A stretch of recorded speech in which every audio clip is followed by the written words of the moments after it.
नमो अरिहन्ताणं नमो सिद्धाणं नमो आयर्याणं नमो वज्रायाणं नमो लोये सवसाहुणं मङ्गलं भगवान् वीरो मङ्गलं गौतमो गणी मङ्गलं कुन्दकुन्दार्यो जैनधर्मोऽस्तु मङ्गलम् सर्वमङ्गलमाङ्गल्यं सर्वकल्याणकारकं प्रधानं सर्वधर्माणां जैनं जयतु शासनम्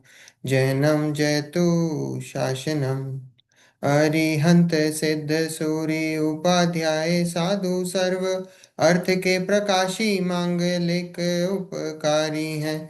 तिनको स्वरूप जान रागते भई जो भक्ति काय को नमाए स्तुति को उचारी है। धन्य धन्य तुम ही से काज सब आज भय कर जोर बारंबार वंदना हमारी है। मंगल कल्याण सुख ऐसो हम चाहते हैं। हो मेरी ऐसी दशा जैसी तुम धारी है। हो मेरी ऐसी दशा जैसी तुम धारी है। मंगल में मंगल करण वीतराग विज्ञान नमो ताहि जाते भय अरहंतादि महान। करि मंगल करियो महाग्रंथ करण को काज जाते मिले समाज सब पावे निज पद राज। मोक्ष मार्ग प्रकाशक ग्रंथ अध्याय 9 मोक्ष मार्ग का स्वरूप, उसकी चर्चा हमारी चल रही है। और अभी तक हमने देखा, जो पंडित जी ने शुरुआत करी, वो शुरुआत इससे करी कि जो सुख है वो किस में है, वो मोक्ष में है। जो सुख है वो मोक्ष में ही है। और उसके बाद पुरुषार्थ से उस मोक्ष की प्राप्ति हो सकती है ना। तो पुरुषार्थ से ही मोक्ष प्राप्ति होती है। तो उस बात की चर्चा करी। फिर उसके बाद मोक्ष मार्ग का स्वरूप, और उस मोक्ष मार्ग के स्वरूप में जो बताया, मोक्ष मार्ग वो रत्नत्रय रूप मोक्ष मार्ग है। सम्यक दर्शन, सम्यक ज्ञान और सम्यक चारित्र रूप जो है वो मोक्ष मार्ग है। और फिर उसके बाद जो चर्चा हुई कि नाम, लक्षण और परीक्षा या निर्णय, है ना, कि ये जो नाम से, परीक्षा से, नाम से, लक्षण से और फिर परीक्षा से, है ना, इस मोक्ष मार्ग का हम निर्णय करेंगे। तो अभी हमने पहले देखा, नाम तो देख ही लिए थे, सम्यक दर्शन, सम्यक ज्ञान, सम्यक चारित्र। फिर लक्षण की चर्चा हमारी चल रही थी। और उसी के अंतर्गत हमने जो देखा था कि वो लक्षण कैसे होते हैं, कि उसमें 3 प्रकार के जो दोष हैं, अतिव्याप्ति, अव्याप्ति और असंभव दोष से रहित होते हैं। वो जो निर्दोष जो लक्षण होता है वही वास्तव में लक्षण कहलाता है। और वो लक्षण यूनिक होता है लक्ष्य में। और लक्ष्य के अलावा जो कुछ भी है वो सब अलक्ष्य है ना।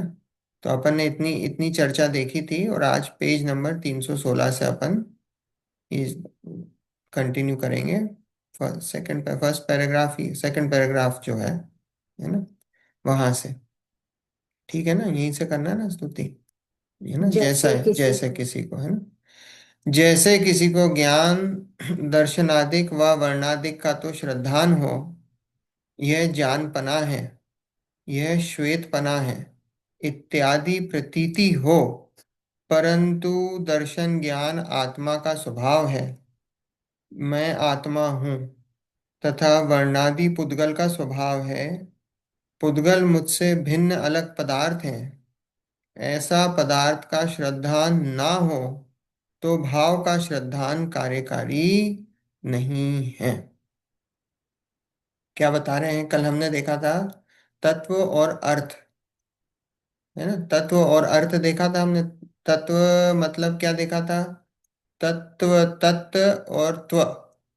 तत्व मतलब वह, और वह भाव मतलब वह, और वह किसका भाव। तो बोले कि वो जो अर्थ है, जो पदार्थ है, उसका भाव, उसका जो स्वभाव, तो वो तत्वार्थ है। तो वो हमने देखा था, और हमने ये भी देखा था कि तत्व और अर्थ को हम ऐसे अकेले ग्रहण नहीं कर सकते। क्योंकि हमने वो एग्जाम्पल भी देखा था, अकेले तत्व की बात चले तो बोले कि सिर्फ मिठास ले आओ, तो वो पॉसिबल नहीं है। उसके साथ कोई पदार्थ भी जुड़ा होना चाहिए, तो वो कार्यकारी है। तो यहाँ पे पंडित जी यही बता रहे हैं, जैसे किसी को ज्ञान दर्शन आदिक व वर्णादिक का तो श्रद्धान हो। अब यहाँ श्रद्धान मतलब कौन सा? श्रद्धान मतलब यहाँ ज्ञान हो, पता हो, वो चीज लेना। कि किसी को ज्ञान दर्शन व वर्ण का, मतलब ज्ञान दर्शन वर्ण मतलब स्पर्श रस गंध वर्ण जो भी है, तो बोले उसका तो ज्ञान हो, और यह जानपना है, यह श्वेतपना है इत्यादि प्रतीति हो। प्रतीति हो मतलब इधर वही ज्ञान है, कि ये जानपना, ये श्वेतपना, कि ज्ञान है, श्वेतपना है, ये है ना, ये चीजें पता हो इत्यादि प्रतीति हो। परंतु ज्ञान दर्शन आत्मा का स्वभाव है, मैं आत्मा हूँ, तथा वर्णादि पुद्गल का स्वभाव है, पुद्गल मुझसे भिन्न अलग पदार्थ है, ऐसे पदार्थ का श्रद्धान ना हो तो भाव का श्रद्धान कार्यकारी नहीं है। बोले अब ये सारी क्वालिटीज तो आपको पता है, ज्ञान दर्शन, क्योंकि ये क्या है, ये भाव है। ज्ञान दर्शन हुए, वर्णादिक हुए, श्वेतपना हुआ, ये क्या है? ये सब भाव हैं। अब ये जो भाव हैं, ये भाव तो पता है, और आपको इतना भी पता है कि भाई आत्मा होती है, पुद्गल होता है। लेकिन अभी आपको ये नहीं पता कि जो आत्मा है, आत्मा का स्वभाव ज्ञान दर्शन है, और पुद्गल का स्वभाव स्पर्श रस गंध वर्ण है। आपने क्या है, उसमें कंफ्यूजन है। आप आत्मा को और पुद्गल को भिन्न नहीं देखते हो, आप एक देखते हो। आत्मा का स्वभाव आप क्या मान लेते हो? स्पर्श रस गंध वर्ण है। मेरा स्वभाव स्पर्श रस गंध वर्ण है। हम्म तो ऐसे पदार्थ का श्रद्धान ना हो तो भाव का श्रद्धान कार्यकारी नहीं है। तो ऐसे में भाव भाव मतलब, अब ये जो बात चल रही ना, ज्ञान दर्शन वर्ण ये जो इत्यादि, ये सब पता तो है, पर अभी आपको ये निर्णय तो हुआ ही नहीं कि ये इसके साथ वस्तु कौन सी लगी हुई है। अभी तो हम क्या मानते हैं कि हम जानते किससे हैं? ब्रेन से। ये मानते कि नहीं? तो अब ये ब्रेन किस चीज का बना हुआ है? ये तो पुद्गल है। अब हम ये मानते हैं कि ये जो बुद्धि है, ये जो जहानपना है, ये तो ब्रेन से हो रहा है, ये दिमाग से हो रहा है। तो दिमाग से जानते हैं, ये मानते हैं ये दिमाग का गुण है। तो अभी तो हमें क्या है, हम ये सब पता है हमको, कि ज्ञान दर्शन स्पर्श रस गंध वर्ण ये हम सब, ये पूरा हमारे ज्ञान में है। ये हमारे ज्ञान में है, स्वाध्याय करते हैं, हमें पता है। लेकिन फिर भी उसके बाद क्या मानते हैं कि ये जो जानपना हो रहा है, ये दिमाग से, ब्रेन से हो रहा है। तो फिर क्या हुआ? तो बोले ये भाव श्रद्धान कार्यकारी नहीं है। कार्यकारी नहीं बचा वो, क्योंकि अभी जानते सब है, लेकिन उसके बावजूद भी मानते क्या है? वो उल्टा मानते हैं। तथा जैसे मैं आत्मा हूं ऐसा श्रद्धान किया, परंतु आत्मा का स्वरूप जैसा है वैसा श्रद्धान नहीं किया। तो भाव के श्रद्धान बिना पदार्थ का भी श्रद्धान कार्यकारी नहीं है। अब ये तो इधर तो पहले बता दिया, भाव का श्रद्धान करा, पर अभी पदार्थ हमें पता नहीं है कि वो किस पदार्थ में वो भाव है, तो वो कार्यकारी नहीं है। अब दूसरा भी यहाँ बता रहे हैं कि अभी आपने पदार्थ मान लिया कि मैं आत्मा हूं, ऐसा तो श्रद्धान कर लिया मैं आत्मा हूं, परंतु आत्मा का स्वरूप जैसा है वैसा श्रद्धान नहीं करा। अब मान तो लिया मैं आत्मा हूं, बोलता तो है मैं आत्मा हूं, पर अभी ये आत्मा का जैसा स्वरूप है ज्ञान दर्शन वाला, वैसा आपने स्वीकार नहीं करा, वैसा श्रद्धान नहीं किया। तो भाव के श्रद्धान बिना पदार्थ का भी श्रद्धान कार्यकारी नहीं है। देखो दोनों तरफ लगा रहे ना, कि अगर आपने अपने आप को भाव का भी, आप भाव अपने आप भाव समझ में आ गया, लेकिन अभी वो भाव किस पदार्थ से जुड़ा हुआ वो नहीं आया। और अगर आपने अपने आप को वो पदार्थ तो मान लिया, पर उसका जो भाव है, वो अभी उसका अभी प्रॉपर आपने उसके साथ उसको जोड़ा नहीं है, तो बोले वो दोनों ही केस में कार्यकारी नहीं है। बात आ रही समझ? हम्म। है ना, लिखा भाव के श्रद्धान बिना पदार्थ का भी श्रद्धान कार्यकारी नहीं है। पदार्थ का श्रद्धान कर लिया पर भाव के आते पते नहीं है। भाव आपने इधर से उधर जोड़ दिया, उधर से इधर जोड़ दिया। वही वाली बात है, दिमाग को आपने सोच लिया कि दिमाग में से ज्ञान आ रहा है, पुद्गल में से आपने सोचा ज्ञान आ रहा है, तो पुद्गल में से ज्ञान तो पता है, लेकिन अभी ये नहीं पता कि वो जो ज्ञान है वो आत्मा का भाव है, वो पुद्गल का भाव नहीं हम्म। है। हम्म। इसलिए तत्व सहित अर्थ का श्रद्धान होता है, सो ही कार्यकारी है ना। तत्व सहित ही अर्थ का, तत्व सहित ही पदार्थ का श्रद्धान होता है। पदार्थ, उस पदार्थ का कैसा भाव है, उस सहित श्रद्धान। हम्म। अभी हमने मान लिया कि जैसे ज्ञान है, तो ज्ञान हमने अगर मान लिया कि पुद्गल की क्वालिटी है, अब हमको ज्ञान भी पता है, पुद्गल भी पता है, आत्मा भी पता है, लेकिन अभी आपने उसका एसोसिएशन गलत कर दिया, पुद्गल के साथ ज्ञान को जोड़ दिया। तो पुद्गल के साथ ज्ञान को जोड़ दिया, तो वो क्या हुआ, वो अश्रद्धान ही कहलाएगा। ठीक है। अथवा जीवादिक को तत्व संज्ञा भी है और अर्थ संज्ञा भी है, इसलिए तत्व मेवार्थस तत्वार्थ, जो तत्व सो ही अर्थ, उनका श्रद्धान सो सम्यक दर्शन है। देखो अब ये जो जीवादि है ना, तत्व के नाम क्या है? जीव, अजीव, आश्रव, बंध, संवर, निर्जरा और मोक्ष। और द्रव्यों के नाम क्या है? जीव, पुद्गल, धर्म, धर्म, आकाश और काल। अब देखो इसमें जो जीव है ना, वो जीव दोनों में आता है। जीव किस में आया? द्रव्य और तत्व में। अब जो अजीव है, अजीव में पुद्गल, धर्म, धर्म, आकाश, काल आ गए। हम्म। जो अजीव तत्व है उसमें क्या आ गए? पुद्गल, धर्म, धर्म, आकाश, काल आ गए। तो यहाँ हम्म। पंडित जी क्या बोल रहे हैं? अथवा जीवादिक को तत्व संज्ञा भी है और अर्थ संज्ञा भी है। तत्व संज्ञा मतलब जो सात तत्व हैं जीवादिक, जीव, अजीव, आश्रव, बंध, संवर, निर्जरा, मोक्ष, मतलब जीव और अजीव में, जीव और अजीव को तत्व संज्ञा भी है और जीव और अजीव को अर्थ संज्ञा भी है। मतलब वो जो द्रव्य है ना, पदार्थ, पदार्थ मतलब यहाँ द्रव्य लेना, द्रव्यों से लेना। तो जीव और अजीव को दोनों तत्वों में भी रखा है और द्रव्य में भी रखा है, पदार्थों में भी रखा है। हम्म। इसलिए तत्व मेवार्थस तत्वार्थ, जो तत्व सो ही अर्थ, उनका श्रद्धान सो सम्यक दर्शन है। मतलब अगर कहीं पे ऐसा लिखा है कि तत्वों का, श्राद्ध तत्वों का श्रद्धान वही सम्यक दर्शन है, तो उसमें तत्व को भी लगा लेना और अर्थ को भी लगा लेना, क्योंकि जीव और अजीव दोनों में कॉमन है। तत्व में भी है और अर्थ में भी, मतलब पदार्थों में भी या द्रव्यों में भी है।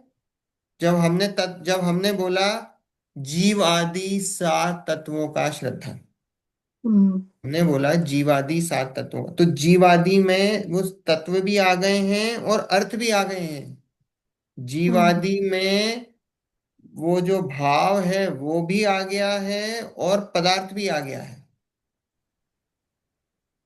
नहीं, जो या पदार्थ है ना, अर्थ ही और पदार्थ एक ही बात है। यहाँ पे अर्थ और पदार्थ एक ही, देखो अर्थ, और वो तो कल अपनी बात चली थी ना, अर्थ मतलब हम्म। पदार्थ ही होता है। पर यहाँ अच्छा। पे जो अर्थ है वो अर्थ यहाँ पे द्रव्य का द्रव्य। लेना है। द्रव्य तो नहीं, अर्थ जैसे सात मतलब यहाँ तत्व पे और द्रव्य। पदार्थ, तो पदार्थ में नौ पदार्थ है ना।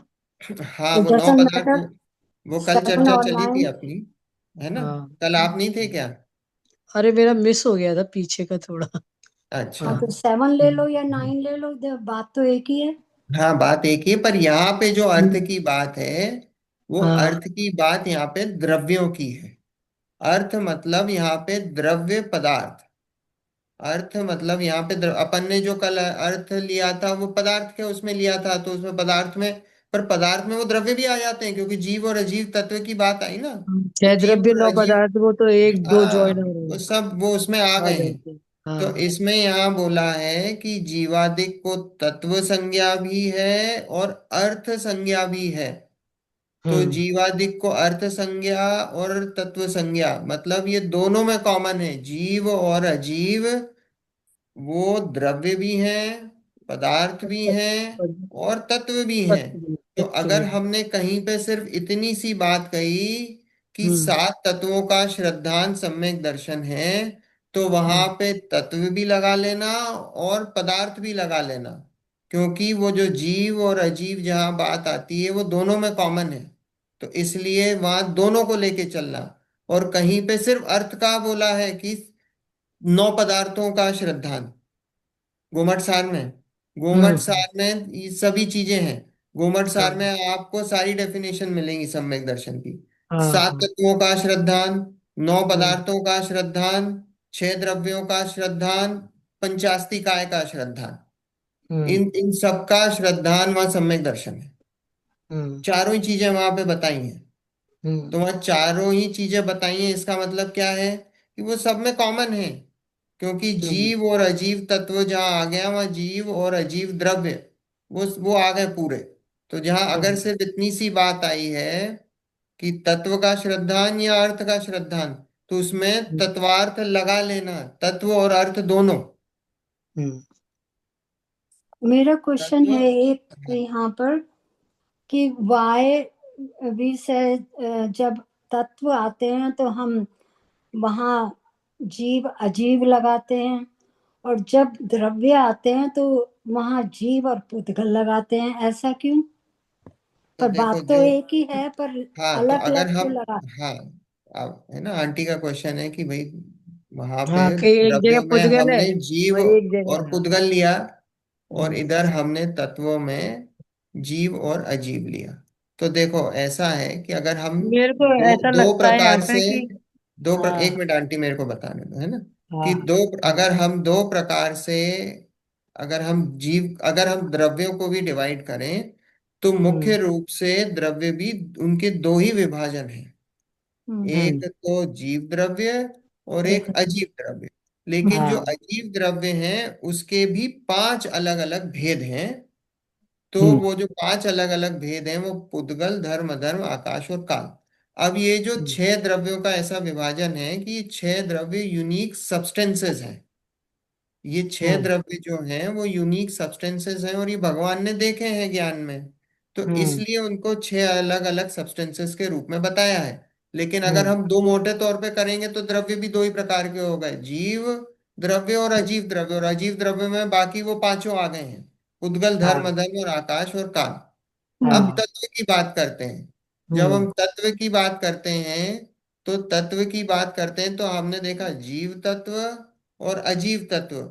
उसके हम्म। बाद जो भी है आश्रव, बंध, संवर, निर्जरा और मोक्ष। वो जो हम्म। आश्रव, बंध, संवर, निर्जरा और मोक्ष है, वो क्या है, वो पर्याय हैं।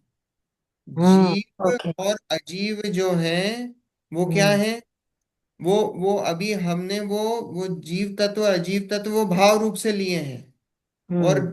उसमें जीव का भाव और अजीव का भाव। अब अजीव के भाव में जो जीव के भाव को छोड़कर जितने भी जो पांचों द्रव्य हैं उनके भाव वो सब अजीव के भाव में आ जाएंगे। अच्छा। उत्पल, धर्म, अधर्म, आकाश और काल, उसके जो भी हम्म। भाव हैं वो अजीव तत्व के भावों में आ जाएंगे। सिर्फ जीव हम्म। तत्व का जो भाव है वो जीव तत्व में रहेगा। और बाकी जो आश्रव, बंध, संबंध, निर्जरा और मोक्ष हैं, वो क्या है, वो जीव की पर्याय हैं। अब आगे इसमें चर्चा है अगला ही, कि तत्वार्थ सात ही क्यों। तो अभी इसमें विशेष चर्चा अपन करेंगे कि ये सात हम्म। तत्व ही क्यों बताए, और क्यों नहीं बताए, इससे कम क्यों नहीं बताए, दो ही क्यों नहीं बताए। याद करने में तो और आसान होता कि अजीब भाई जीव अजीब। तत्व और अजीव तत्व बता देते, याद हो हम्म। जाता है। 7 तत्व इसलिए याद करने में भी टाइम लगता है, समझने में भी टाइम लगता है। तो वो क्वेश्चन है, इसमें पूछेंगे, अभी इसका अपन आगे इसका विस्तार यहाँ करेंगे। अभी तो जो बात बताई है कि जो अगर कहीं पे ऐसी बात कही है कि तत्व जो है, अगर कहीं पे लिखा है कि तत्व का श्रद्धान या हम्म। अर्थ का श्रद्धान, हम्म। अगर ऐसी भी बात आई है तो उसमें ये मान के चलना, अगर तत्व का श्रद्धान है तो ये मान के चलना कि वो तत्वार्थ ही है, और अर्थ का श्रद्धान है तो भी तत्वार्थ है, दोनों तत्व और अर्थ। हम्म। अभी ये बात प्रूव करिए, क्योंकि तत्व अर्थ के बिना नहीं रह सकता, मिठास शक्कर के बिना नहीं रह सकती, अकेली मिठास एग्जिस्ट नहीं कर सकती। और हाँ। शक्कर है, और हम्म। उसमें अगर हमको ये नहीं पता कि वो उसका गुण मिठास है या उसका भाव मिठास है, तो भी वो हमारे लिए कार्यकारी नहीं है, क्योंकि वो शक्कर पड़ी हुई है। और शक्कर पड़ी हुई है और हम ढूंढ रहे हैं कि हमें कोई ऐसी चीज चाहिए जिससे कि हम मीठा कर सकें, तो वो भी हमारे लिए कार्यकारी तो वो नहीं। वाला फॉर्मूला होगा, द्रव्य गुण सहित पर्याय सहित, ये तीनों एक होते हैं ना। द्रव्य गुण और पर्याय सहित होता है। नहीं, वो बात सही है। अभी जो हम समझने की बात कर रहे हैं वो वो समझने जैसे की देखा, बात ऐसी है वो सम्यक कि दर्शन का। तत्व हाँ। कि तत्व और अर्थ जो है उन दोनों का, वस्तु का भाव और वस्तु, वो भाव किस दोनों एक वस्तु में साथ है, होते हैं। वो हाँ। उसका जो भाव है उस वस्तु को हमको उस भाव सहित पकड़ना है। अकेली वस्तु हाँ। नहीं पकड़ सकते हैं और हाँ। अकेले भाव को नहीं पकड़ सकते हैं। ठीक है। तब श्रद्धान, ऐसी वो टोटल ऐसी जो बात है। श्रद्धान सही होगा वो दोनों चीजों को पकड़ के ही होगा। ऐसा। हाँ, ऐसा हाँ। है। देखो, हम्म। इस अर्थ द्वारा कहीं तत्व श्रद्धान को सम्यक दर्शन कहें और कहीं पदार्थ श्रद्धान को सम्यक दर्शन कहें, वहां विरोध नहीं जानना है। अच्छा। क्या कि कहीं पे अगर सिर्फ तत्व श्रद्धान की बात कही है और कहीं पे पदार्थ श्रद्धान की बात कही है, अगर हम्म। दोनों की बात कही है, किसी एक की भी बात कही है, तो वहां विरोध नहीं जानना। क्योंकि अभी तो हाँ। हमने देखा था कि सब तत्वार्थ श्रद्धान हो तो सम्यक दर्शन है। तो बोले हम्म। ऐसा है कि अगर कहीं पे तत्व श्रद्धान भी लिखा है अकेला, तो वहां मान लेना तत्वार्थ ही है। अपेक्षा अगर से कहीं ये पे भी होगा। पदार्थ लिखा है तो तो ये भी, बोलो। ये मान लेना कि वो तत्वार्थ ही है, हाँ। क्योंकि पदार्थ दोनों में है, हम्म। तत्व ठीक। में भी है, और क्योंकि जीवादि अर्थ जो में है भी। वो तत्व में भी है और पदार्थ में भी है, तो इसलिए वो दोनों का वो मान के चलना, उसमें कोई हम्म। विरोध नहीं है, ऐसी बात मानना। बात आई समझ में? हम्म।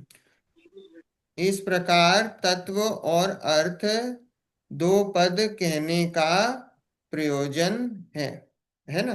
तो इस प्रकार क्या बोला, तत्व और अर्थ दो पद कहने का प्रयोजन है, कि दोनों बताए हैं, तत्व भी है और अर्थ भी है, तो ऐसा उनके कहने का प्रयोजन है, पर उनमें ऐसा कोई विरोधाभास नहीं है, ऐसा जानना।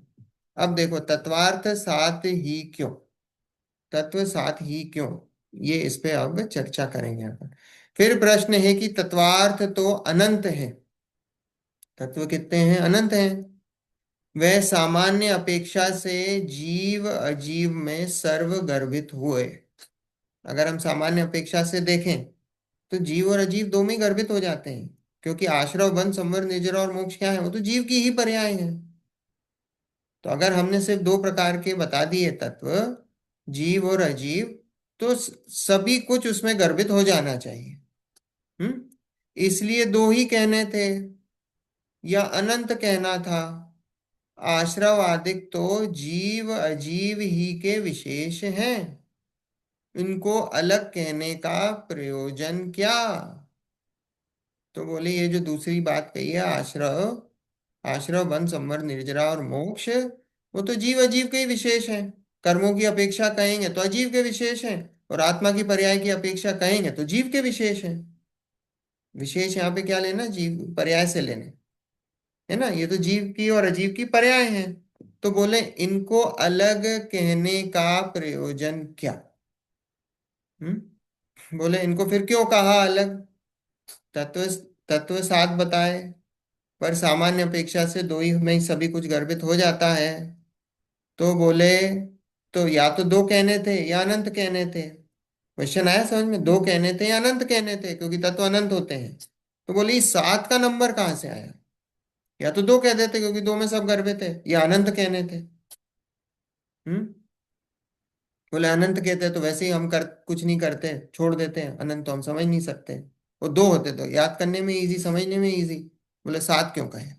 समाधान, यदि यहाँ पदार्थ श्रद्धान करने का ही प्रयोजन होता तब तो सामान्य से या विशेष से जैसे सर्व पदार्थ को जानना हो वैसे ही कथन करते, वहां तो यहाँ प्रयोजन है नहीं, यहाँ तो मोक्ष का प्रयोजन है।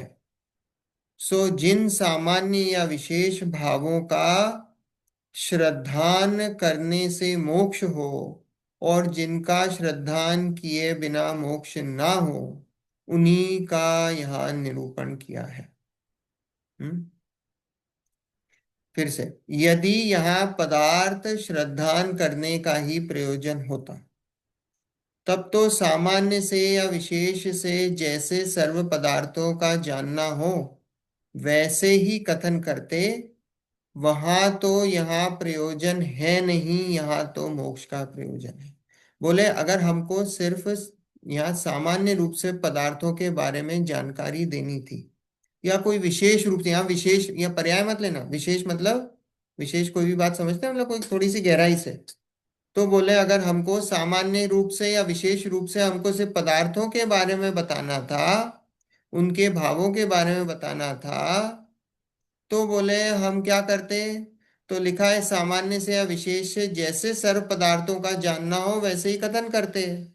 बोले अगर हमको सिर्फ इतना ही प्रयोजन होता कि उनके बारे में बताना था, है ना, तो हम कैसा है थोड़ा बता देते, सामान्य रूप से या विशेष रूप से थोड़ा बहुत समझा देते आपको।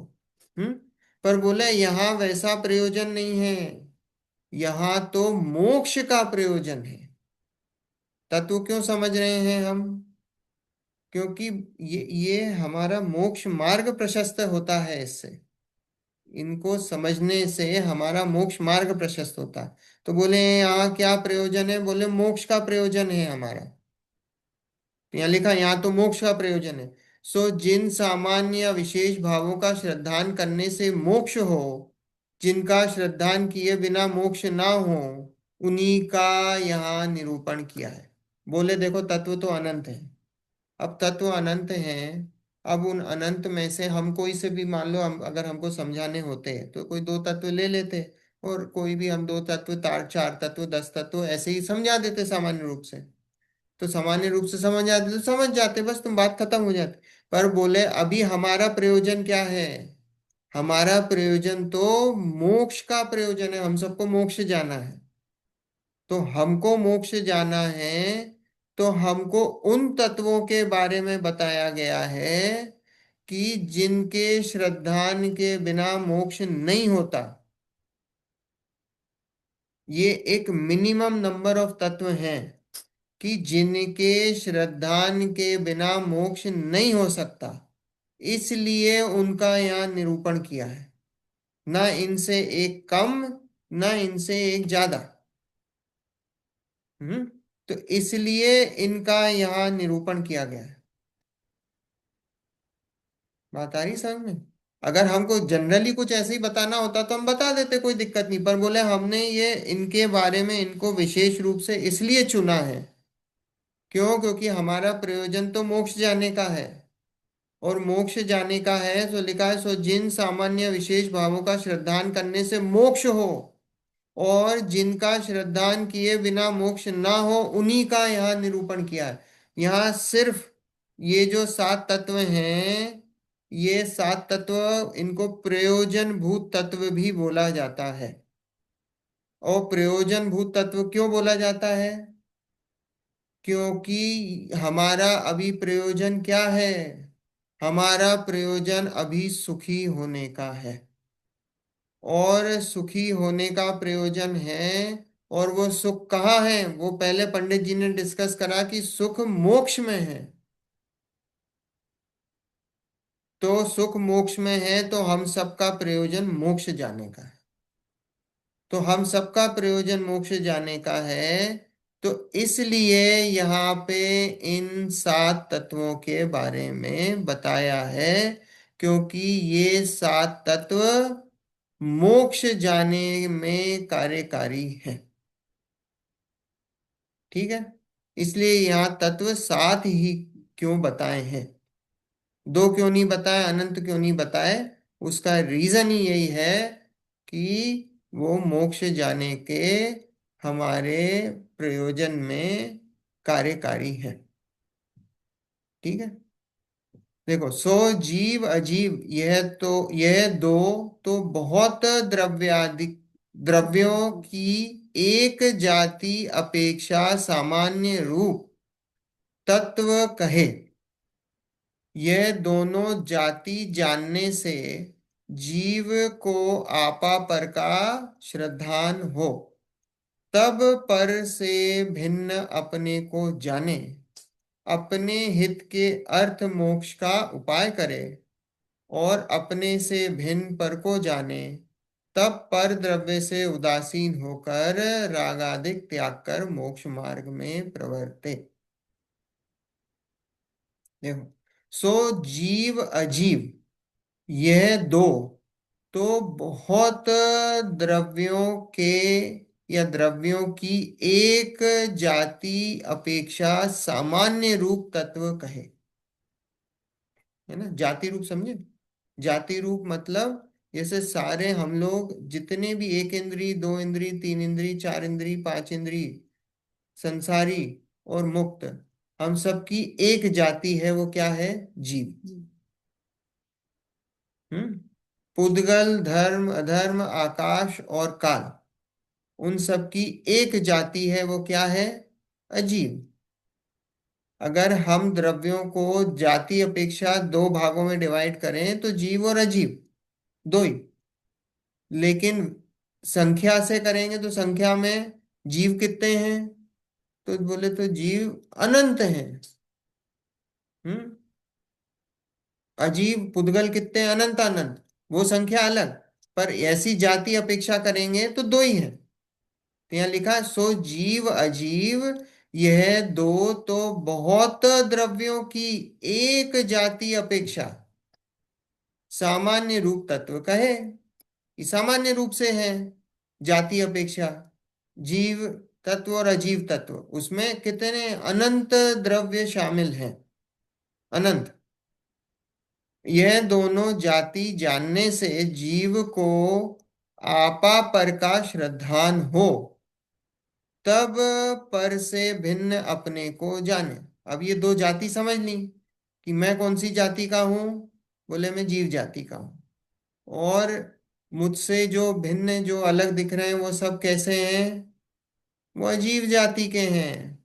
तो क्या बोला? तब पर से भिन्न अपने को जाने, अपने हित के अर्थ मोक्ष का उपाय करे, अपने से भिन्न पर को जाने, तब पर द्रव्य से उदासीन होकर रागादिक त्याग कर मोक्ष मार्ग में प्रवर्ते। हम्म। तो बोले क्या है, इनके जानने से क्या फायदा है? तो बोले जब ये जाना तो क्या होगा? ये दोनों जाति जानने से जीव को आपा पर का श्रद्धान होगा। आपा पर मतलब मेरा स्व और पर का, स्व और पर का श्रद्धान होता है। हम्म। तब पर से भिन्न अपने को जाने, अपने हित के अर्थ मोक्ष का उपाय करे, और अपने से भिन्न पर को जाने। हम्म। पर से भिन्न अपने को जाने, और अपने से भिन्न पर को जाने। जो मुझसे भिन्न है वो सब क्या है? वो सब पर है। मेरी आत्मा से भिन्न जितने भी पदार्थ हैं वो क्या हैं? वो भिन्न, वो पर हैं, वो पर हैं। हम्म। तब पर द्रव्य से उदासीन होकर रागादिक त्याग कर, उदासीन मतलब, उदासीन मतलब यहाँ पे ऐसा नहीं सैड हो जाना, सैड नहीं, उधर उत्साह खत्म हो जाना, वैराग्य जाग जाना। हम्म। उदासीन होकर रागादिक त्याग कर मोक्ष मार्ग में प्रवर्ते। इसलिए इन दो जातियों का श्रद्धान होने पर ही मोक्ष होता है। देखो, अभी जीव अजीव तत्वों की बात चल रही है। जीव अजीव तत्व की बात चल रही है, यहाँ पे सात तत्व ही है ना। जीव अजीव, आश्रव, वन, संवर, निर्जरा और मोक्ष। तो यहाँ पंडित जी, ये जो जीव अजीव है, ये क्यों बताए गए हैं तत्व, ये क्यों प्रयोजन भूत है मोक्ष मार्ग में, उसकी चर्चा यहाँ कर रहे हैं। शुरुआत ही करी ना, सो जीव अजीव, ये दो तो बहुत द्रव्य आदि के जाति अपेक्षा सामान्य रूप तत्व कहे, है ना। देखो तत्व में ऐसा देखो, ये डिफरेंस है एक तत्व और द्रव्य में। जहां तत्व की बात आती है, अगर जीव तत्व लिया है तो जीव तत्व में मतलब सिर्फ मेरी बात चल रही है। द्रव्य में तो हम सामान्य जीव द्रव्य लिया तो सभी जीव आ जाते हैं। यहाँ जीव तत्व की बात चलती है तो अपनी खुद की बात चलती है। तो जहां मेरी बात चल रही है तो मेरे से भिन्न जितने भी हैं वो क्या हैं, वो पर हैं। और किसी अपेक्षा से उन सबको अजीब के खाते में भी डाल दिया है, दूसरी आत्माओं को भी अजीब के खाते में डाल दिया, क्योंकि वो मुझसे भिन्न है। हम्म? देखो, इसलिए इन दो जातियों का श्रद्धान होने पर ही मोक्ष होता है, और दो जातियां जाने बिना आपा पर का श्रद्धान ना हो। अब दो जातियों में विभाग कर दिया, जीव में और अजीव में। जो मैं हूं वो जीव, और बाकी मुझसे अलग सब अजीब। अब दो भागों में डिवाइड कर दिया। जो जीव है वो मैं हूं, यानी सिर्फ मेरी बात हो तो मैं जीव, वो मैं हूं। और मुझसे भिन्न जितने भी हैं वो अजीब हैं, वो पर है। सब कुछ, सब कुछ पर में आ गया। मुझसे भिन्न जो भी है वो पर है, और वो अजीब के खाते में डाल दिया, वो पर है। हम्म? तब पर्याय बुद्धि से संसारिक प्रयोजन ही का उपाय करता है। हाँ, दो जातियां बिना आपा पर, ये देखो फिर से, इसलिए इन दो जातियों का श्रद्धान होने पर ही मोक्ष होता है, और दो जातियां जाने बिना आपा पर का श्रद्धान ना हो। दो जातियां ये जानी नहीं जिसने, जीव और अजीव में अभी वो डिफरेंस नहीं कर पाया, एक मानता है। तो क्या होता है, तब पर्याय बुद्धि से सांसारिक प्रयोजन ही का उपाय करता है। हम क्या करते हैं दिन रात, सांसारिक प्रयोजन का ही तो उपाय करते हैं दिन रात। और करते क्या है दिन रात,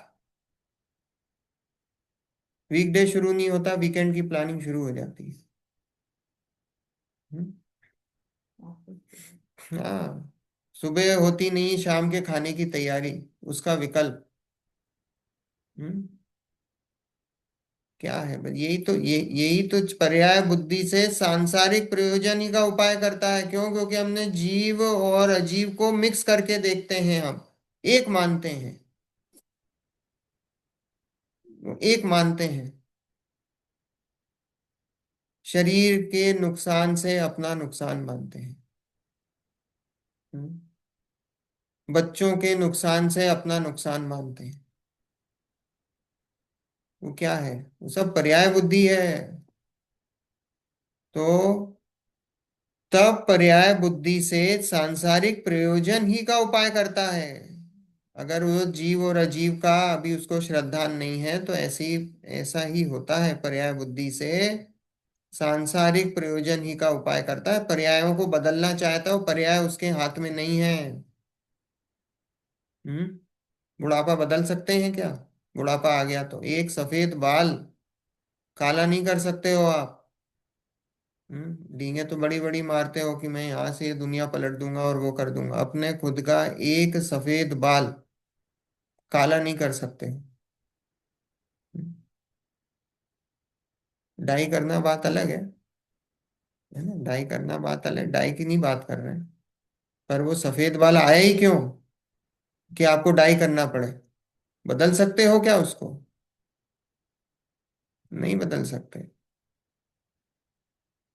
वही है, पर्याय बुद्धि से सांसारिक प्रयोजन ही का उपाय करता है। पर द्रव्य में राग द्वेष रूप होकर प्रवर्ते, तब मोक्ष मार्ग में कैसे प्रवर्ते? हम्म? अगर पर द्रव्य में ही राग द्वेष रूप होकर प्रवर्तेगा तो मोक्ष मार्ग में कैसे प्रवर्तेगा? अभी तो तेरी पर द्रव्य के प्रति जो कर्तृत्व ममत्व भोक्तृत्व एकत्व की बुद्धि तेरी अभी गई नहीं है, तो तू मोक्ष मार्ग में कैसे आगे बढ़ेगा, कैसे प्रवर्तेगा? देखो प्रकृति न्याय करती है। कैसा न्याय करती है, कि तुम्हें अभी संसार में रुचि है, तुम्हें पर द्रव्यों के प्रति राग है, इसका मतलब तुम्हें अभी संसार में रुचि है। तो प्रकृति करती है, अच्छा है तुम्हें रुचि है, तो तुम संसार में घूमो, तुम संसार में परिभ्रमण करो। ये पंच परावर्तन करता रहता है। क्यों? क्योंकि अभी तेरी रुचि ही खत्म नहीं हुई है। जिसकी रुचि खत्म हो गई उसके प्रकृति ने भी न्याय कर दी, भैया आपकी रुचि खत्म हो गई, तो आप संसार में क्या करोगे रह के? आपको संसार के प्रति रुचि खत्म हो गई, अब आपका ठिकाना अलग है, आप मोक्ष जाओगे। और जिसको संसार में रुचि है, संसार में सुख दिख रहा है, तो प्रकृति भी कहती भैया अभी संसार में ही घूमो। क्यों? अगर तुम्हें मोक्ष भेज भी दिया तो तुम लौट के आ जाओगे, क्योंकि अभी तो तुम्हें संसार की रुचि है ना। ऐसा होता नहीं है कि मोक्ष भेज दिया और मोक्ष से आ जाते हैं, कहने की बात है, समझाने की बात बता रहे हैं। पर ऐसा होता है। हम्म? तो प्रकृति भी न्याय करती है, ये सब प्रकृति का न्याय है। देखो, इसलिए इन दो जातियों का श्रद्धान ना होने पर मोक्ष नहीं होता। इस प्रकार यह दो सामान्य तत्व तो अवश्य श्रद्धान करने योग्य कहे। इसलिए बताया कि इन दो जातियों का श्रद्धान अगर नहीं करेगा तो मोक्ष हो ही नहीं सकता है। जीव और अजीव, मैं जीव और मुझसे भिन्न सब अजीव, मैं पर का करता नहीं वो मुझसे भिन्न है, मैं न्यारा पदार्थ हूं। जब तक ऐसा श्रद्धान नहीं होगा तब तक मोक्ष नहीं होगा, मोक्ष मार्ग नहीं होगा। अब आगे, तथा आश्रवादी पांच कहे। आश्रवादी मतलब आश्रव, बंध, संवर, निर्जरा और मोक्ष। वे जीव पुद्गल की पर्याय हैं। पुद्गल की कैसे पर्याय हुई? जब हम उनको कर्मों की अपेक्षा देखते हैं तो पुद्गल की पर्याय हुई। कर्मों की अपेक्षा देखेंगे, तो क्या है? आश्रव क्या है? कर्मों का आना, वो आश्रव। बंधना, वो बंध। हाँ, एक रुकना कर्मों का, वो संवर। निर्जरा मतलब एक देश जड़ना, वो निर्जरा। वो पूर्ण रूप से झड़ जाना, खत्म हो जाना, नष्ट हो जाना, वो मोक्ष। तो कर्मों की अपेक्षा से हम देखते हैं तो वो पुद्गल की पर्याय है। और जीव की पर्याय, तो जीव मतलब जीव की पर्याय से देखेंगे तो कैसा? तो भाई आत्मा में राग द्वेष का उत्पन्न होना, वो आश्रव। हम्म और राग द्वेष होना, टिकना, वो बंध। संवर मतलब राग द्वेष का रुकना, वो संवर। हम्म और आत्मा में लीनता, वो निर्जरा। स्वरूप में लीनता, वो निर्जरा। उस स्वरूप में पूर्ण लीनता, वो मोक्ष। तो ऐसे जीव और पुद्गल की पर्याय हैं आश्रव आदि। इसलिए ये विशेष रूप तत्व हैं। सो इन पांच पर्यायों को जानने से मोक्ष का उपाय करने का श्रद्धान होता है। होता है ना। अभी कोई ये मान ले कि आश्रव है, वो आश्रव हितकारी है, तो क्या होगा? विपरीत अभिप्राय है। कोई ये सोचे कि पुण्य करने से मोक्ष होगा, तो क्या है?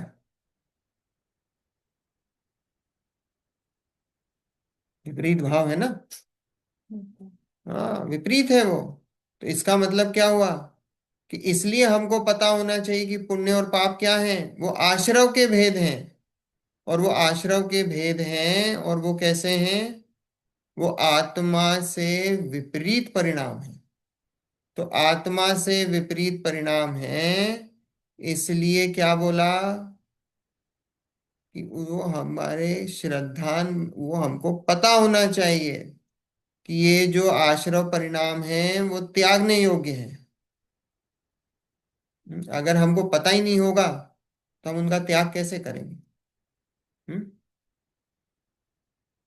तो इसलिए ये बताए हैं, ये जो परिणाम है ये मोक्ष के उपाय में कार्यकारी हैं। आश्रव, बंध, संवर, निर्जरा और मोक्ष, ये क्या है? ये हमारे लिए कार्यकारी है, श्रद्धान करने योग्य है। इसलिए ये बातें यहाँ बताई गई हैं। इसलिए इनको तत्वों की संज्ञा में रखा गया है, क्योंकि इनके श्रद्धान करने से मोक्ष मार्ग होता है, मोक्ष होता है ना। अभी सात तत्वों का श्रद्धान है। ये सात तत्वों का श्रद्धान कब तक होता है? सिर्फ सम्यक दृष्टि को होता है क्या?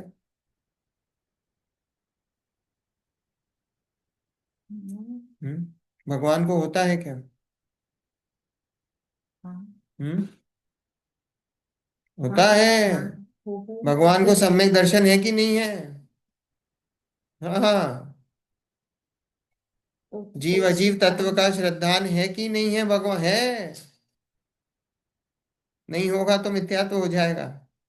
सम्यक दर्शन है कि नहीं? भगवान है भाई, बिना सम्यक दर्शन के थोड़ी है मोक्ष। रत्नत्रय वहां प्रकट है पूर्ण रूप से। परम अवगाढ़ सम्यक तो बोलते हैं।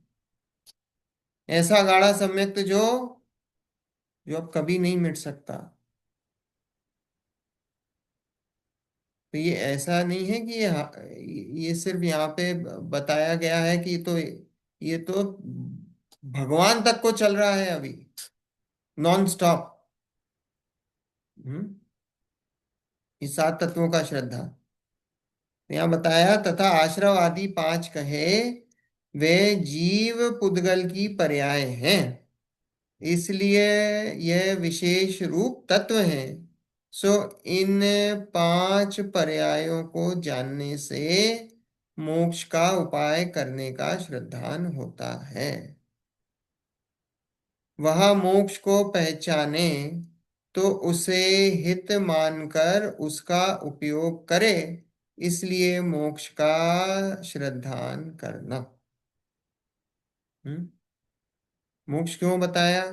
कि भाई मोक्ष को मानेगा, समझेगा कि मोक्ष में सुख है, मोक्ष में ही सुख है, तो इसलिए जब मोक्ष को मानेगा उसमें सुख है, उसको हितकारी मानकर उसका श्रद्धान करेगा। मोक्ष मतलब क्या है? आत्मा में पूर्ण लीनता, वही मोक्ष है और वही अनंत सुख है। हम्म। हम किस में मानते हैं सुख? जड़ द्रव्यों में सुख मानते हैं, है ना। ये जो जड़ पदार्थ हैं इनमें सुख मानते हैं, और सुख उसमें है नहीं। सुख तो अपनी आत्मा में है, सुख मोक्ष में है। ये बात यहाँ पहले ही पंडित जी इस अध्याय के शुरुआत में ही बता चुके हैं, है ना। देखो, तथा मोक्ष का उपाय संवर निर्जरा है, सो इनको पहचाने तो जैसे संवर निर्जरा हो वैसे प्रवर्ते, इसलिए संवर निर्जरा का श्रद्धान करना। मोक्ष का उपाय क्या है? संवर और निर्जरा।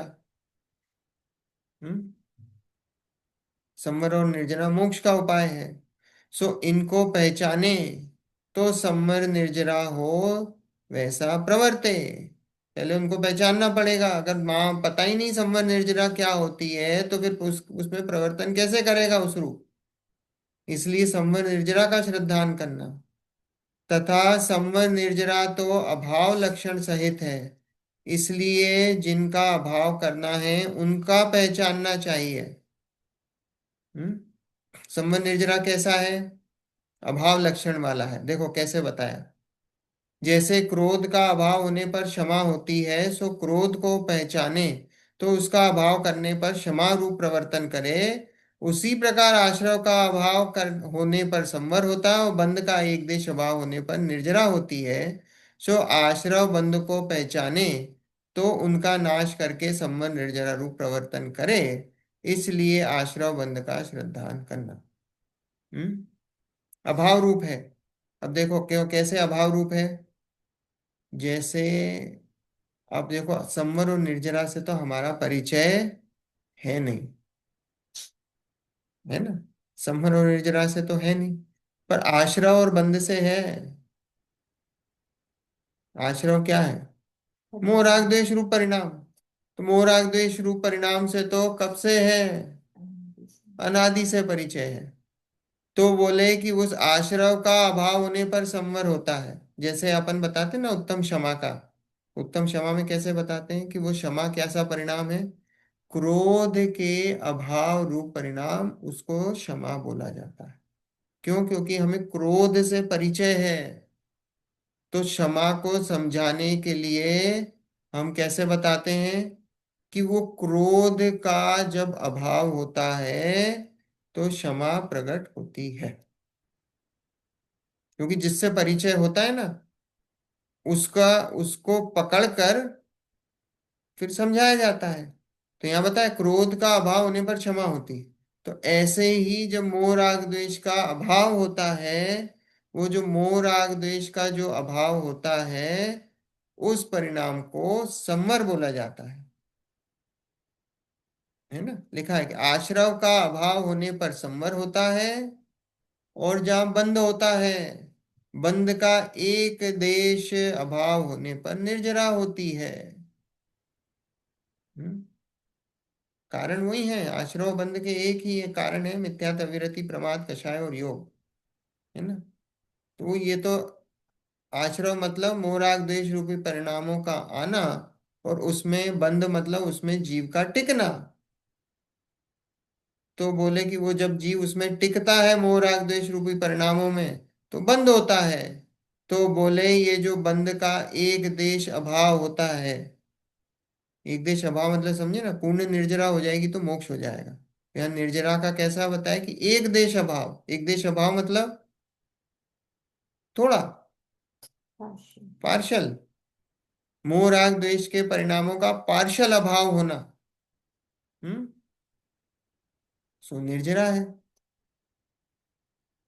हम्म, सो आश्रव बंध को पहचाने तो उनका नाश करके संवर निर्जरा रूप प्रवर्तन करे। इसलिए आश्रव बंध का श्रद्धान करना। अब यहाँ देखो टॉपिक क्या चल रहा है, तत्व सात ही क्यों कहे। तो पंडित जी यहाँ प्रूव करना चाह रहे हैं कि भाई देखो, शुरुआत कैसे करी कि तत्व तो अनंत होते हैं, पर हम उनको दो भागों में विभाजित कर सकते हैं, जीव तत्व और अजीव तत्व। पर हमने फिर भी सात तत्व इसलिए बताए हैं क्योंकि हम सबका प्रयोजन क्या है? मोक्ष जाने का प्रयोजन है। और मोक्ष जाने के प्रयोजन में ये मिनिमम सात तत्व लगेंगे। इन सात तत्वों का श्रद्धान करना पड़ेगा। इन सात तत्वों के श्रद्धान के बिना मोक्ष मार्ग प्रशस्त नहीं होगा। तो इसलिए इन सात तत्वों की चर्चा है। तो सबसे पहले जीव और अजीव। जीव और अजीव क्यों बताए? तो बोले जीव और अजीव इसलिए बताए क्योंकि स्व और पर का वहां विभाजन करता है वो जीव और अजीव। मेरी बाउंड्री कहाँ तक है वो खींचता है। मेरी बाउंड्री कहाँ तक है? कि मेरी बाउंड्री अपने स्व तक है, और मेरी बाउंड्री के बाहर जितना भी कुछ है वो पर है, और मैं उस पर का कुछ भी नहीं कर सकता। वो बाउंड्री खिंच गई। मैं अपने घर में रहकर कुछ भी कर सकता हूं, लेकिन अपनी बाउंड्री के बाहर मैं कुछ भी नहीं कर सकता। क्यों? क्योंकि वो दूसरा है, भारत और पाकिस्तान है। तो बोले भारत और पाकिस्तान की जहां तक वो इंटरनेशनल बाउंड्री है, वो इंटरनेशनल बाउंड्री फेंस तक, जहां मैं इंडिया में हूं तो मैं इंडिया के अपने उसमें कुछ भी कर सकता हूं, पर उस फेंस को मैं लांग नहीं सकता। क्यों? क्योंकि वो दूसरा देश है, मैं उसको लांग नहीं सकता। तो वो स्व और पर का विभाजन। फिर बोले बाकी की जो पर्याय हैं वो तो जीव और पुद्गल की हैं, आश्रव बंध संवर निर्जरा और मोक्ष। तो बोले वो भी कार्यकारी है। क्यों? क्योंकि संवर निर्जर मोक्ष का बताया कि मोक्ष इसलिए कार्यकारी है कि मोक्ष को अगर नहीं पहचानोगे कि मोक्ष में सुख होता है, और मोक्ष की ही हमको प्राप्ति करना है, तो बोले जब तक उसका श्रद्धान नहीं करोगे तब तक वो उसके लिए आप प्रयत्न नहीं करोगे। तो इसलिए मोक्ष का हमने बताया कि मोक्ष का श्रद्धान करना। फिर बोले सम्वर और निर्जरा। तो बोले सम्वर और निर्जरा क्या है, कि सम्वर और निर्जरा को समझने के लिए हमको आश्रव और बंध समझने पड़ेंगे। क्योंकि सम्वर और निर्जरा कैसे हैं, कि वो आश्रव के अभाव पूर्वक संवर होता है, और बंध के अभाव अभाव पूर्वक, बंध का एक देश अभाव पूर्वक निर्जरा होती है। तो बोले इसलिए हमको इन चारों को समझना पड़ेगा, क्योंकि संवर और निर्जरा ही जो है वो मोक्ष के उपाय हैं, है ना। संवर निर्जरा मोक्ष के उपाय हैं, इसलिए हमको समझने पड़ेंगे, और उसके लिए हमको आश्रव और बंध, क्योंकि आश्रव के अभाव बिना संवर नहीं है, और बंध के अभाव एक देश अभाव बिना निर्जरा नहीं है। इसलिए हमको ये सात तत्व, ये हमारे प्रयोजन भूत हैं, ये मोक्ष में कार्यकारी हैं। बात आई समझ में। ये पूरा ये इसकी समरी है। हम्म। लिखा इसलिए आश्रव बंध का श्रद्धान करना। श्रद्धान करना मतलब ये मत समझना, अभी अपन ने देखा था हे गे और उपादेय। तो ये जो आश्रव और बंध कैसे हैं, ये हे तत्व हैं। हे मतलब त्यागने योग्य हैं। ये त्यागने योग्य श्रद्धान करना। श्रद्धान करना मतलब ये मत ले लेना कि भाई ये तो श्रद्धान करने लोग हैं, ये उपादेय हैं, ये अच्छे हैं। ऐसा नहीं है। ये कैसे हैं, ये हेय तत्व हैं, ये त्यागने योग्य हैं। और सम्मर और निर्जरा कैसे हैं, वो सम्मर और निर्जरा एक देश उपादेय हैं, है ना। और मोक्ष तो है ही फिर पूर्ण उपादेय है, है ना, क्योंकि मोक्ष प्राप्त करना है हमको, पूर्ण उपादेय है ना। ये अपन विभाजन कर चुके हैं हे गे और उपादेय का। जीव तत्व का करा था। जीव तत्व क्या है, उपादेय है, और ज्ञेय भी है, जानने योग्य भी है, खुद को जानना भी है, उपादेय भी है। अजीव तत्व क्या है, सिर्फ जानने सिर्फ योग्य जानने, है। सिर्फ ज्ञेय है, है तो ना। यहाँ तो अजीव तत्व कहीं भी सिर्फ ज्ञेय। पुण्य पाप का तो कहीं भी उन्होंने नहीं लिया कि दे आर इंक्लूडेड इन दो साथ। वो इसी में इंक्लूड, नौ पदार्थ में आ जाते हैं ना आंटी। आश्रव में पुण्य पाप आ गए हैं, इनबिल्ट वो हैं वो। वो तो है, पर मैं कह रही हूँ कि यहाँ तो उन्होंने बिल्कुल ही नहीं। हाँ, यहाँ हाँ चर्चा, यहाँ चर्चा नहीं करी है एक्सप्लिसिट हाँ रूप से, नीचे नीचे हाँ है ना। फर्स्ट पैराग्राफ तथा कहीं पुण्य पाप से न पदार्थ करने हैं। अच्छा, नीचे आई है नीचे बात। एक दो पैराग्राफ, दो तीन पैराग्राफ नीचे उसी अच्छा, पेज पे। देखो आए हैं, आए हैं। ओके ओके ओके, हम्म। पहले ही बोल गई। नहीं, आए हैं, आए हैं, सही है। हम्म। मेरा भी ध्यान नहीं है। आई है चर्चा। पर अगर कहीं पे नहीं भी आई हो, तो आश्रम में पुण्य और पाप गर्भित ही हैं, हाँ है ना। नो, वो तो मुझे पता है, पर मैंने कहा कि इन्होंने बिल्कुल उनको माना ही नहीं है इसमें, तो इसलिए कहा मैंने। नहीं नहीं, ये तो बिल्कुल माना है। यहाँ तो पंडित जी का यहाँ पे तो प्रहार ही पुण्य और पाप दोनों पे है, पूरी अच्छा। श्रृंखला चली आ रही है। हम्म ऐसा नहीं है यहाँ, ये तो पूरे ये जो जितने भी ग्रंथ हैं, ये तो आचार्यों की परंपरा के ग्रंथ हैं, और आचार्यों की परंपरा के ग्रंथ हैं, तो वहां तो बिल्कुल बराबर रूप से तत्वार सूत्र में उमा स्वामी ने करा कि नहीं। हम्म छठा और सातवां अध्याय क्यों लिया, वो आश्रव का ही लिया है, पुण्य और पाप का ही लिया है।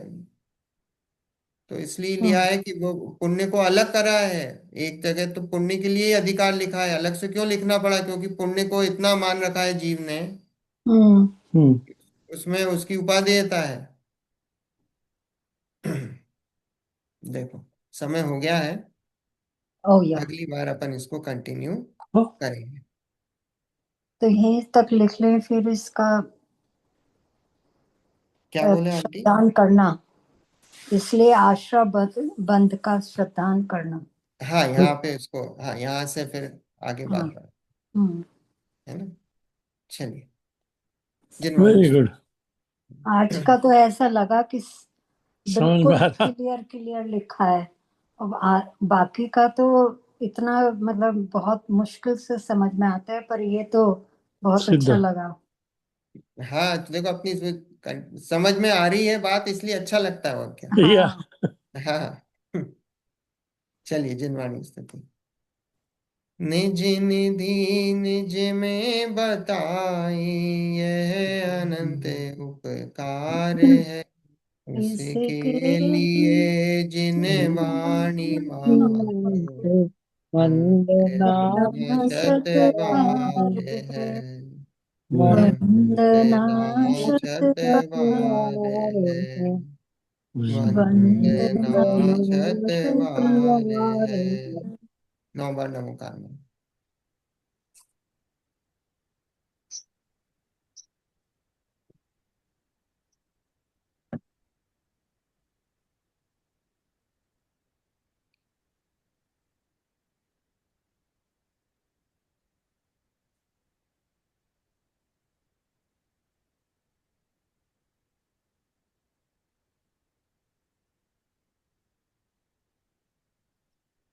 जय जिनेन्द्र।